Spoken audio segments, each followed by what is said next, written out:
Hi, welcome back to my channel. This video is in reaction to a lot of content I see about how amazing web development is, or how amazing a web framework is, or how amazing this one language is. And if you look at a lot of that content, a lot of it is by people that are also selling courses or other tools or products in this space. And there's absolutely nothing wrong with that. And of course, you'd expect somebody who had a good product around things like training, for example, to also be very passionate about the domain that product targets. So it'd be very strange for someone who had a course on TypeScript to have a video about how awful TypeScript was. That'd make no sense whatsoever. And so there's absolutely nothing wrong with that kind of content or the kind of products that they're providing. I just think it's also useful to have some of the counter examples to some of that, so that people can make a little bit more informed decisions about how they want to do things in terms of their day-to-day experience as a developer in this domain. And the amount of churn that exists in terms of tooling and frameworks means that this keeps getting brought up more often than it might be in other domains. And this level of change becomes a real challenge to developers, and it can mean that people can get really invested on being on one side or the other. Now, as part of being contrarian, I could just go off and say, well, when you say web development good, I can say web development is bad, and then you can say, well, development is awesome. I can say it's awful. We can go back and forth on that. And, I could say that I would basically, you would run out of why things are good before I could run out of things why it's bad. But that's just because it's easier to criticize things, and that's not really just a useful discussion to have. What's more interesting to me is that how defensive people get about it, and why that defense is so strident, and how it can be really not helpful in the general sense. That's what's interesting to me. And I think that defense is worse than just saying, web development is bad or web development is good. It's how you defend your positions is what really matters. And with that, again, but also try to provide some contrarian views to this, I'm going to take a look at this in terms of some of the forces that are going on at play here that, might not be as obvious. And then also talking a little about some of the obvious things that go counter some of the more, positive opinions out there. First of all, there's an investment in the status quo. There are a lot of companies and even a few individuals that need things to remain as is, and they're going to deter real progress. And the major players are not going to come together, bar some upheaval. Let me start with one of the obvious ones. Google came to some realization that there was some very fundamental restrictions with the JavaScript and V8 environment, and they came up with WASM. But they did not go to the next needed step of replacing JavaScript in basically the GUI thread, or basically the code that actually manipulates the DOM and presents things on the web page. That is ultimately still has to be scripted with JavaScript and still uses that engine. And it wasn't just because of legacy type of thing. Oh, there's so much legacy code support. Very easy for them to detect markup where you want to use WASM as the default and do this correctly. So the real reason they didn't do it was that there was a realization at Google that if you open up the door to other programming languages, you also open up the door for people to start doing desktop applications again and bypassing the browser, because you're fundamentally admitting that the current ecosystem wasn't good enough, and that you'd have to use other languages. And that just adds a huge amount of credence to, oh, you should just be doing native mobile, native desktop then. You should not have been using the web at all. And so Google can't quite go there because it has too much investment in keeping people on the browser. Now, Meta is a competitor to Google in terms of advertising dollars, but Meta does not have the same dependency on being in the browser as Google does. Certainly, they have to develop their experiences to desktop users via browser right now, but if they really had to, they could revisit doing a framework Windows client and a framework Mac OS client and still make money because they can control that experience. And so they have a lot of investment in developing React so that they can do their own do web programming the way they want to. And not only that, but that's why they're also interested in React Mobile and React Native, is because then it allows them to, basically also control a little bit of the dialogue on those desktops and mobile applications that they might want to target. And they are not really as threatened by that, that could bring in other third parties, ultimately that helps them enough that they're not worried about that. And not only that, but they know that basically that disrupts Google's potential market share, and so it weakens Google as a competitor. So creating that ecosystem for using React Native or React Mobile, that makes sense for them. And Google, that makes no sense whatsoever. So there really is not going to be anything for Google to come back and say, oh, hey, React guys, we're going to bring in some stuff that makes React easier to use, versus kind of putting them at odds with each other. Where this kind of comes up is take a look at what happens with web components. There is definitely a need for a web component model. I'm not saying it's the web component model as it exists, but there is something that we need all this stuff. We need better languages for GUIs in the browser. WASM should be the default target. You should be targeting web components if you're doing an application. You should be doing all this stuff. All of these different standards should be there. They all need to work better. Everybody admits this, but they're not going to do it because that causes somebody to blink. And now it might be that basically Google right now has more to lose than Facebook and Meta, these other players do, even though Meta does have some stuff to lose as well if they try to bend too much over this space, because they lose a little bit of control on how people host things or the frameworks that people use. So there's this constant battle here in the status quo with these big players. And add into this that they have a lot of people that are also now very invested in the single language thing, where you have companies like Vercel and other people, they're making lots of money making sure that you host services in Node, which means you're using JS and JavaScript and TypeScript to do these things.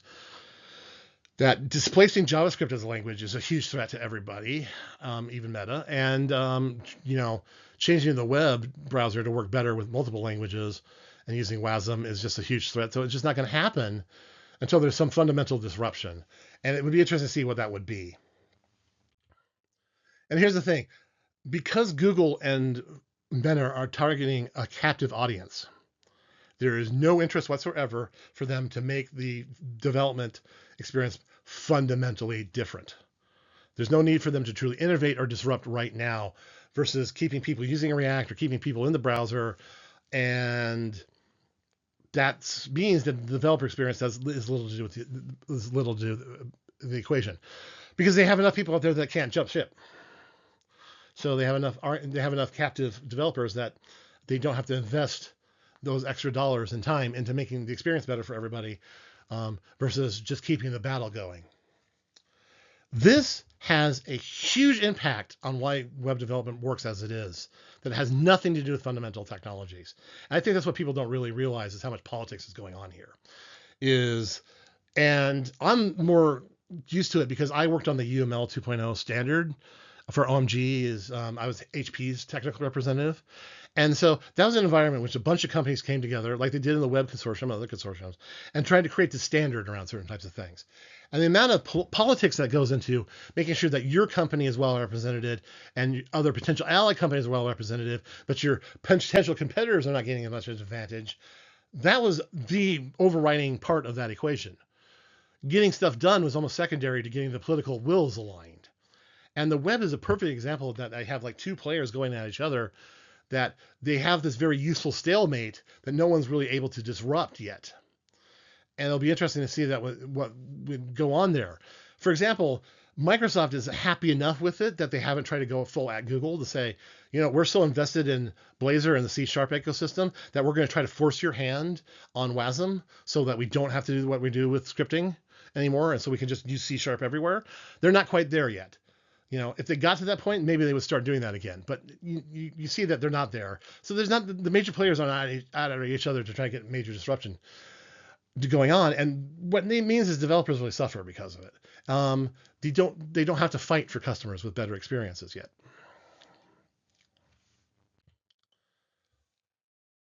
So going into the other things that I can see as a criticism that a lot of people do, I just want to point out these that really also kind of bug me in the space that I hear a lot. Object-oriented programming languages, object-oriented programming is not a problem. Okay, it wasn't a mistake. It wasn't this big type of thing that we should have gotten rid of 10 years ago or 20 years ago. Sure, a lot of Java can be verbose, C# can be verbose. You can use languages badly, any language badly, and a lot of people that have in that space. But the thing about it is that I would argue is that their verbosity still got things done. And really, all this object-oriented programming stuff really exists for a reason. And the reason it does is that for things that are GUI applications, the things that we're used to, interacting it via, a mouse and pointer and text keyboard, it works really, really well. It's why Lisp added the common Lisp object system. It's why OCaml is objectively camel is object camel. That's why the object is there. There's lots of arguments for it. Functional programming was never an object programming. And the thing about it is, just because classes do not work well enough in JavaScript to make them really useful compared to not using them and just using them more in the TypeScript loose functional programming style, does not mean object-oriented programming was a mistake. Okay? It just doesn't. What it means is that you're forced to do that in TypeScript because the choices aren't good enough. But as I said, that's just because people want you to keep using JavaScript so that you don't use other languages and potentially get away from the browser environment. And again, because you eliminate certain roadblocks, that's great, right? That eliminating roadblocks is great. Working around them is not a best practice. And so I'd love to see people talk about like TypeScript and all this stuff. All these workarounds that they do because they have to do them all of a sudden become these best practices. We can't do MVC, therefore MVC is no longer a best practice. It's ridiculous, right? Sure, you could be other best practices eventually that come out of this, but right now there's not a very compelling argument here. And getting a platform to do wasn't what it really wasn't designed for. It might be necessary. It's what everybody might have to do, but it's not sufficient or it's not in any way optimal compared to just removing those constraints. Okay. And I'm not seeing anything in terms of the overall quality of web applications that really defends the status quo enough. Quite frankly, web applications seem to backslid a little. They seem to be kind of just not very good or just as bad or even a little bit worse. There's been no real gains in usability.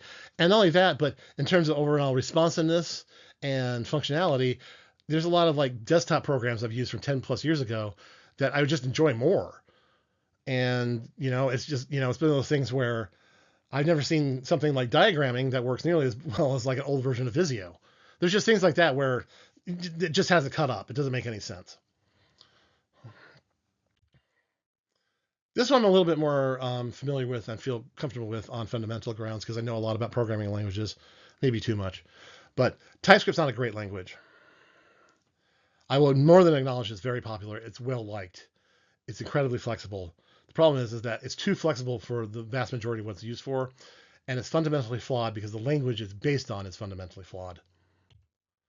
JavaScript was not up to the task it was designed for. One, why? Because it was not designed. The amount of thought that went into JavaScript compared to every other language that we use is vanishingly small. And it shows up every day.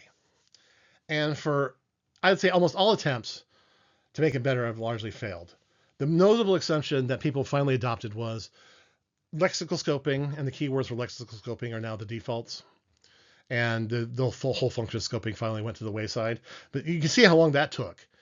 And there has been other very, very reasonable proposals for JavaScript that just aren't used because they just aren't quite up to the task. And increasingly, TypeScript can't fix this with its type system that's ended up kind of being this organically grown dependent type system that for certain libraries, if you go off and do an autocomplete, it will literally grind the type server, take the language server and grind the type checker into the complete ground. It'll take 2 minutes for it to complete and get back to you. Okay. If it doesn't just crash completely. This problem is so bad that the TypeScript people have noticed that and realized they have to take that TypeScript code, port it line by line to Go, just so they can run better. And that is, people kind of looked at this and said, well, that's very interesting. But it opens up the door to how useful of a language in general JavaScript and TypeScript can be in a very, very fundamental way. And what I mean by that is if you take a look at all the other main languages out there, okay, they all, to some extent, bootstrap off of each other. Python may be the one exception, and there's parts of Java that still don't bootstrap. But other than that, C, you write C and C. C++, you write in C. C# writes itself, right? And Rust, Rust is writing itself. Zig's writing itself. They all bootstrap. They all do this.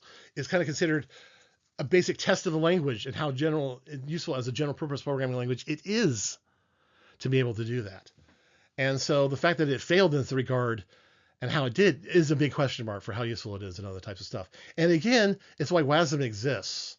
There's some acknowledgments that you need other types of things and information to do certain types of optimization that you just can't do if you just have JavaScript and the way it has types. Also, it's not just a skill issue.